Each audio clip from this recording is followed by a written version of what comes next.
world news now, and Prince Charles has led tributes to the Queen and Her Majesty. Marks 70 years since she took the throne. For more, royal commentator Camilla Tominey joins us now from London. Camilla, lovely to see you. 70 years, it's a momentous achievement, isn't it? Isn't it just? Karl, I've missed you. Thank you very much. I know. Yes, the Queen releasing this quite unprecedented statement, because as well as thanking the country and indeed the Commonwealth for all of their support over the course of the last 7 decades, she has made this announcement that she wants her subjects to accept her daughter-in-law Camilla as Queen. Now, obviously, I'm all for Queen Camillas, but it has been kind of controversial. Obviously, Mrs. Parker Bowles, as she was then known when she married Prince Charles in 2005, was a little bit of a public enemy #1 because people were very loyal to Princess Diana's memory. But I think now, 25 years on from her death, the time has probably come. And as the Queen said herself, she feels that because of Camilla's stalwart service, not only to Prince Charles, but also Queen and country, that she deserves to be known as the next Queen. What does Queen Consort mean? Well, when they first married in 2005, they said that she was going to be known as Princess Consort in light of the fact that, of course, she was the 3rd person in Charles and Diana's marriage and a divorcee.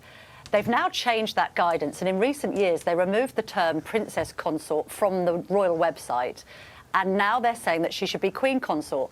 Constitutionally, she was always going to be Queen Consort because the wife of a king is always a queen. So they've moved a step further with the Queen herself saying this. I think, Karl, the Queen decided, I need to say this while I'm still alive and on the throne, so that when the time comes, there isn't a debate about this. Because as well as having an eye on the past at the moment, of course, we reflect on her 7 decades, the Queen at 95 always has an eye on the future as well. OK, look, how has the British public viewed all of this? It does say a lot that Camilla is now seen as a bastion of stability. Well, I know, and it kind of sounds controversial, doesn't it? But I think the general consensus is a lot of time has passed since Diana tragically was killed in Paris in 1997. Yeah. And this is the thing, Karl. I think people reflected on the wedding and the last decade, and what they're saying to themselves is, if Princes William and Harry have accepted Camilla as their stepmother, and indeed they both attended the wedding, William was even a witness to it, who is the rest of the country and indeed the world to complain? They know that she's not only made their father a happier man, but arguably a better man. They also know that as monarch, he needs a stalwart support by his side. That's what the Queen had with the Duke of Edinburgh. That's what George VI had with the Queen Mother. And therefore, why shouldn't he have his wife, who he loves, by his side as Queen? Great stuff, Camilla. Lovely to talk to you. And then, look, he's obviously, Prince Charles is going a little bit better than Boris Johnson at the moment, so which wouldn't be hard. Yes, he is. Yeah, but most people are, actually. That's right. Perfectly honest. That's right. Thanks, Camilla. But first this morning, the Queen is celebrating 70 years since she first took the throne, announcing her plans for the future of the monarchy. For more of this, we're joined by the Daily Mirror's royal editor, Russell Myers. Russ, good to see you. The Queen has paid tribute, first of all, to her late father, King George VI. She has. Good morning, guys. I mean, this whole anniversary, this 70 years on the throne, is such an incredible achievement. But I think Her Majesty using this opportunity to pay tribute to her father and to remember not only the fact of we're talking about her 70 years on the throne, but her thoughts back in 1952 when he passed away, and it changed her life forever at the tender age of 25. The big headline out of this occasion, Russell, has been the announcement that the Queen wishes for her daughter-in-law Camilla to be known as Queen Consort when Charles takes the throne. Did that come as a surprise to you? Was that big news there?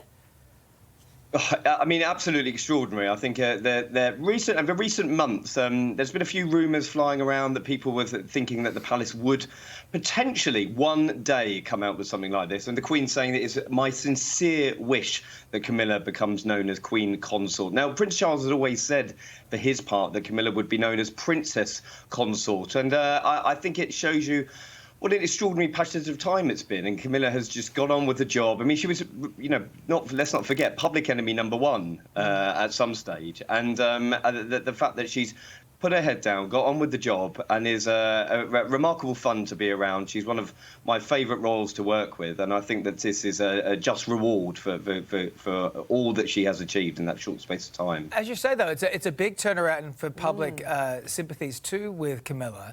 What has been the reaction publicly from this? Well, it's interesting. I think there definitely is a generational divide, and the dozens of emails and messages on social media I've received, I think that just a snapshot of them, you can actually see that generational divide. I mean, people probably sort of under the age of 40, 35 probably couldn't care less, I suppose. I think they just think that Camilla has been a fantastic servant, not only to the Queen and to the Crown, but also to Charles. And I think that people can see that they're very, very happy. It's probably, people with slightly longer memories that remember how, as I said, she was public enemy number one, how the nation and indeed many people throughout the world absolutely adore Diana. But I think we're moving on from that. She's put the hard yards in. She has been a fantastic servant, not only to the Queen, but she makes Prince Charles very, very happy. And I think that's the basis of it, really. Well, and Prince Charles has now responded to this major announcement from the Queen. What's he had to say? Well, he said, pointedly that they are deeply conscious of the honour that the Queen has bestowed on Camilla, and also by calling her his darling wife. And I think that shows you quite a lot of the affection between them. And they will certainly recognise that this is a huge, huge honour. It certainly was announced out of the blue, using this opportunity from the Queen to announce it on her anniversary. I think that mainly the away from them and sort of pushes it on towards the anniversary year that we're all looking forward to. So the Duke and Duchess of Cambridge have also reacted to the Queen's Jubilee message. What have they said? They have. We haven't got a statement from them, but I suppose in the modern world, we're always looking towards social media, and they have liked a post on Instagram, the post of the Queen talking about this. So that's probably about as much as we're going to get from them, I think, at the moment. Yeah. Fair enough. The way we communicate in 2022, huh? Hey, Russell, we appreciate your time this morning. Thank you very much for joining us. Thanks, Russell.